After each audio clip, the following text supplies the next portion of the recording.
हमारी नेक्स्ट सब यूनिट है न्यूट्रिशन एंड डाइट। यहाँ हम वेरियस न्यूट्रिएंट्स और उनकी इम्पोर्टेंस डाइटरी मैनिपुलेशन को डिस्कस करेंगे। सबसे पहले हम न्यूट्रिशन के कॉन्सेप्ट को क्लियर करते हैं। न्यूट्रिशन एक साइंस है जिसमें हम फूड और हेल्थ के रिलेशन को समझते हैं, या फिर बिल्कुल सिंपल लैंग्वेज में हम कह सकते हैं न्यूट्रिशन एक प्रक्रिया है जिसमें हम खाना खाते हैं, डाइजेस्ट करते हैं, उसमें से इम्पोर्टेंट न्यूट्रिएंट अब्जॉर्ब करते हैं और बाकी बचे कुचे पार्ट को शरीर से बाहर निकाल देते हैं।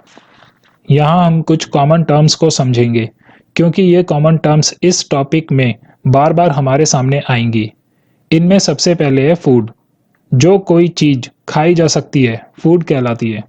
डाइट खाने की वह मात्रा होती है जो रेगुलर बेसिस पर खाई जाती है, और बैलेंस डाइट खाने की वह मात्रा है जो रेगुलर बेसिस पर तो खाई ही जाती है, साथ ही उसमें सभी जरूरी पोषक तत्व पर्याप्त मात्रा में होते हैं जिनकी हमारे शरीर को जरूरत होती है। नेक्स्ट है मेटाबॉलिज्म। मेटाबॉलिज्म हमारी बॉडी में होने वाला केमिकल रिएक्शन है जिसमें फूड के लार्ज पार्टिकल्स को ब्रेक कर स्मॉल पार्टिकल्स में कन्वर्ट किया जाता है ताकि न्यूट्रिएंट्स को आसानी से अब्जॉर्ब किया जा सके। मेटाबॉलिज्म दो तरह के होते हैं, एनाबॉलिज्म और कैटाबॉलिज्म। जब कॉम्प्लेक्स फूड मॉलिक्यूल्स का ब्रेक एनर्जी स्टोरेज के लिए होता है तो यह एनाबॉलिज्म कहलाता है, और जब लार्ज पार्टिकल्स को एनर्जी रिलीज करनी होती है तो इसे कैटाबॉलिज्म कहते हैं। नेक्स्ट है बीएमआर। यह हमारे शरीर के सर्वाइवल की मिनिमम एनर्जी रिक्वायरमेंट है, और आरएमआर है जो कि हमारे शरीर की मिनिमम एनर्जी रिक्वायरमेंट है जब हमारी बॉडी रेस्ट पर होती है। हमारा नेक्स्ट टॉपिक है न्यूट्रिएंट्स, मतलब पौष्टिक तत्व। न्यूट्रिएंट्स खाने में वह तत्व है जिनकी हमारे शरीर को स्पेसिफिक क्वांटिटी में जरूरत होती है और इनका कुछ स्पेसिफिक काम होता है। न्यूट्रिएंट्स को हम दो भागों में विभाजित कर सकते हैं, एक है मैक्रोन्यूट्रिएंट्स और दूसरा है माइक्रोन्यूट्रिएंट्स। मैक्रोन्यूट्रिएंट्स वह है जिन्हें हम 100 मिलीग्राम से ज़्यादा की क्वांटिटी में खाते हैं। नॉर्मली इनकी क्वांटिटी ग्राम्स में होती है, और माइक्रोन्यूट्रिएंट्स को हम 100 मिलीग्राम से कम की क्वांटिटी में खाते हैं। मैक्रोन्यूट्रिएंट्स में कार्बोहाइड्रेट, फैट और प्रोटीन आते हैं। इनके अलावा कुछ मिनरल्स भी आते हैं जिन्हें मैक्रो मिनरल्स भी कहते हैं, जबकि माइक्रोन्यूट्रिएंट्स में सभी विटामिन्स और मैक्रो मिनरल्स के अलावा बचे हुए सभी मिनरल्स आते हैं। अब हम सभी न्यूट्रिएंट्स पर एक एक कर बात करेंगे। सबसे पहले कार्बोहाइड्रेट। कार्बोहाइड्रेट्स हमारे लिए एनर्जी के पहले सोर्स हैं जो कि ऑक्सीजन, हाइड्रोजन और कार्बन मॉलिक्यूल्स के बने होते हैं। कार्बोहाइड्रेट्स दो तरह के होते हैं, सिंपल कार्बोहाइड्रेट या सैकेराइड्स। यह हमारी बॉडी में जाते ही ग्लूकोज में कन्वर्ट हो जाते हैं जैसे शुगर, और दूसरा है कॉम्प्लेक्स कार्बोहाइड्रेट या सैकेराइड्स। इन्हें ग्लूकोज में कन्वर्ट होने में थोड़ा ज़्यादा टाइम लगता है जैसे wheat, rice etcetera. Simple carbs के आगे दो टाइप हैं, मोनोसैकेराइड्स जैसे ग्लूकोज, फ्रुक्टोस, और दूसरा है डाइसैकेराइड्स जैसे सुक्रोस, लैक्टोस। कॉम्प्लेक्स कार्ब के भी दो टाइप्स होते हैं, ओलिगोसैकेराइड्स जैसे स्टार्च, और दूसरा है पॉलीसैकेराइड्स जैसे ग्लाइकोजन।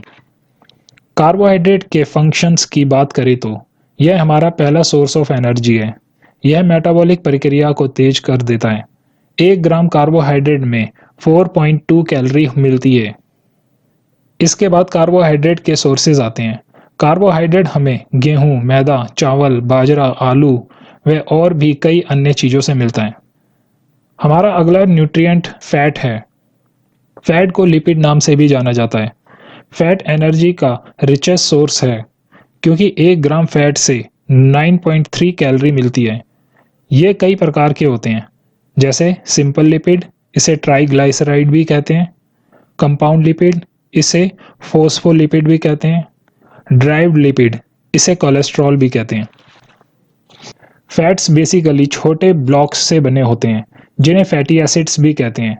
ये दो तरह के होते हैं, एक है सैचुरेटेड फैटी एसिड्स और दूसरे हैं अनसैचुरेटेड फैटी एसिड्स।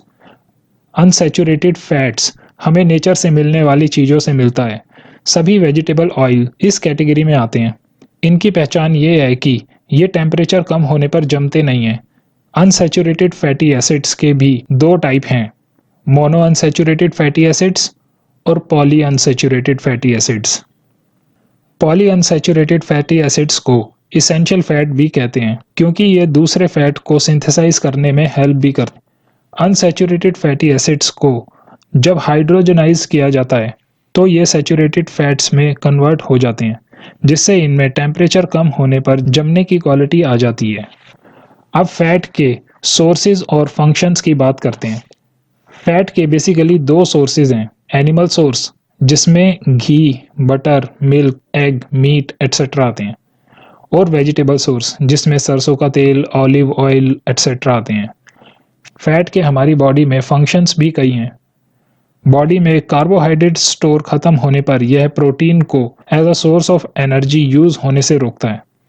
विटामिन्स ए, डी, ई और के फैट की प्रेजेंस में ही काम कर पाते हैं। इन्हें फैट सोल्यूबल विटामिन्स भी कहते हैं। फैट विजरल ऑर्गन की प्रोटेक्शन में भी हेल्प करता है। यह इंसुलेशन प्रोवाइड करने का काम भी करता है। हमारा नेक्स्ट न्यूट्रिएंट है प्रोटीन।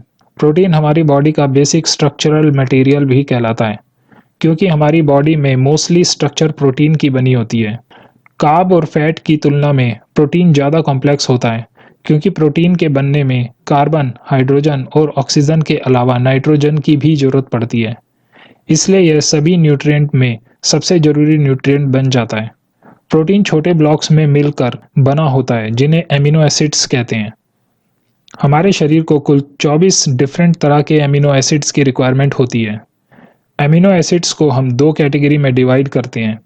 एक है इसेंशियल एमिनो एसिड्स, मतलब वो एमिनो एसिड्स जिन्हें हमें बाहर से खाने की फॉर्म में लेना पड़ता है क्योंकि हमारा शरीर इन्हें नहीं बना सकता। और दूसरा है नॉन इसेंशियल एमिनो एसिड्स, मतलब वो एमिनो एसिड्स जिन्हें हमारा शरीर खुद बना लेता है और खाने में लेने की जरूरत नहीं पड़ती। नॉन इसेंशियल एमिनो एसिड्स 15 तरह के होते हैं, जबकि इसेंशियल एमिनो एसिड्स की संख्या 9 होती है। अगर किसी खाने में सभी 9 तरह के एसेंशियल एमिनो एसिड्स अवेलेबल हों तो उसे बायोलॉजिकली कंप्लीट प्रोटीन कहते हैं। अगर एक एमिनो एसिड भी कम हो तो यह इनकम्प्लीट प्रोटीन हो जाता है। अब हम प्रोटीन के सोर्सेज और फंक्शंस की बात करेंगे। प्रोटीन के सोर्सेज को दो कैटेगरी में डिवाइड कर सकते हैं। एक है एनिमल सोर्स जिसमें एनिमल से मिलने वाली प्रोडक्ट्स आते हैं जैसे मिल्क, मीट, एग, चीज, फिश एटसेट्रा, और दूसरे हैं वेजिटेबल सोर्स जिसमें सीरियल्स, बीन्स, नट्स एटसेट्रा आते हैं। एनिमल प्रोटीन को बायोलॉजिकली कंप्लीट माना जाता है क्योंकि इसमें सारे इसेंशियल एमिनो एसिड्स होते हैं। प्रोटीन के फंक्शंस में आते हैं muscle building and repairing, maintenance of body tissue. इनके अलावा प्रोटीन हमारे शरीर में antibodies, hormones, enzymes, plasma protein जैसे स्ट्रक्चर को बनाने में हेल्प करते हैं। हमारा नेक्स्ट न्यूट्रिएंट है विटामिन्स। विटामिन्स खाने में वे सब्सटेंसेस हैं जिनकी हमें बहुत कम मात्रा में ज़रूरत होती है। हमें 13 डिफरेंट तरह के विटामिन्स की ज़रूरत होती है। इनको हम दो कैटेगरी में डिवाइड कर सकते हैं। वाटर सॉल्युबल विटामिन्स जिनमें विटामिन बी कॉम्प्लेक्स और विटामिन सी आते हैं, और दूसरा है फैट सॉल्युबल विटामिन्स जिनमें विटामिन ए, डी, ई और के आते हैं। हमारा शरीर विटामिन डी और के खुद बना सकता है जबकि बाकी बचे विटामिन्स को हमें खाने में लेना पड़ता है। यहाँ डिफरेंट विटामिन्स के नाम, उनके फंक्शंस और सोर्सेज की लिस्ट दी हुई है जिन पर एग्जाम में कॉमनली क्वेश्चंस आ जाती हैं। नेक्स्ट न्यूट्रिएंट है मिनरल्स। मिनरल्स हमारे खाने में इनऑर्गेनिक सब्सटेंसेस हैं जैसे various metal, non metal, salts etcetera. ये हमारी बॉडी वेट का 4% होते हैं। हमें कुल मिलाकर 21 डिफरेंट तरह के मिनरल्स की जरूरत होती है। इनमें से 7 मेजर कैटेगरी में आते हैं जिन्हें मैक्रो मिनरल्स भी कहते हैं। बाकी के बचे मिनरल्स को माइक्रो मिनरल्स कहते हैं। डिफरेंट मिनरल्स के डिफरेंट फंक्शंस होते हैं। यहाँ सभी मिनरल्स के नाम, उनके फंक्शंस और सोर्सेज की लिस्ट दी हुई है। इन पर भी एग्जाम में कॉमनली क्वेश्चंस आ जाते हैं। यहाँ कुछ मेजर न्यूट्रिएंट्स के नाम और उनकी डेफिशिएंसी और एक्सेस की वजह से होने वाली प्रॉब्लम्स की लिस्ट दी हुई है। यह भी एग्जाम के पॉइंट ऑफ व्यू से बहुत इंपॉर्टेंट है। हमारा नेक्स्ट कंपोनेंट है रफेज। ये खाने के इनडाइजेस्टेबल फाइबर हैं जो फ्रूट्स और वेजिटेबल में सेलुलाइट्स की फॉर्म में मिलते हैं। इसके अलावा मीट और फिश के कनेक्टिव टिश्यू में भी पाए जाते हैं। इनके फंक्शंस हैं वाटर को रोक कर रखना, डाइजेशन में मदद करना, कॉन्स्टिपेशन को रोकना। रफेज के सोर्सेज में आते हैं raw fruits and vegetables, beans, whole wheat etcetera. हमें न्यूट्रिएंट्स की कितनी रिक्वायरमेंट होती है यह भी पता होना चाहिए। हम हर न्यूट्रिएंट की 1 ग्राम वैल्यू, मिनिमम और मैक्सिमम रिक्वायरमेंट को जानेंगे। प्रोटीन के 1 ग्राम क्वांटिटी में 4 कैलोरी होती है और हमें हमारी टोटल कैलोरिक रिक्वायरमेंट का कम से कम 5% और ज़्यादा से ज़्यादा 15% प्रोटीन से मिलना चाहिए। 1 ग्राम फैट में 9 कैलोरी होती है। हमारी डाइट में मिनिमम 25 ग्राम फैट होना जरूरी है, चाहे हम कितनी ही strict weight loss diet follow करते हों। ऐसा इसलिए क्योंकि फैट सोल्यूबल विटामिन्स फैट की प्रेजेंस में ही काम करती हैं। 1 ग्राम कार्बोहाइड्रेट में 4 कैलोरी होती है। फैट और प्रोटीन की मैक्सिमम कैलोरिक रिक्वायरमेंट को टोटल कैलोरिक रिक्वायरमेंट में से माइनस करने पर मिनिमम कार्बोहाइड्रेट रिक्वायरमेंट आ जाती है। सिमिलरली फैट और प्रोटीन की मिनिमम कैलोरिक रिक्वायरमेंट को टोटल कैलोरिक रिक्वायरमेंट में से माइनस करने पर मैक्सिमम कार्बोहाइड्रेट रिक्वायरमेंट मिल जाती है। Next topic we have in dietary manipulation. Dietary manipulation का मतलब होता है हमारी रिक्वायरमेंट के हिसाब से डाइट में जरूरी चेंजेस करना। हर इंडिविजुअल की कैलोरिक रिक्वायरमेंट अलग होती है, जो कि हमारी एज, बॉडी साइज, जेंडर और फिजिकल एक्टिवनेस के बेसिस पर वेरी करती है। जनरली एक इंडिविजुअल की डाइट में कार्ब, फैट और प्रोटीन का रेशियो 4:1:1 होता है, जिसमें विटामिन्स, मिनरल्स और रफेज पर्याप्त मात्रा में होना चाहिए। एक इंडिविजुअल का प्रोफेशन उसकी डाइट को निर्धारित करने में अहम रोल अदा करता है।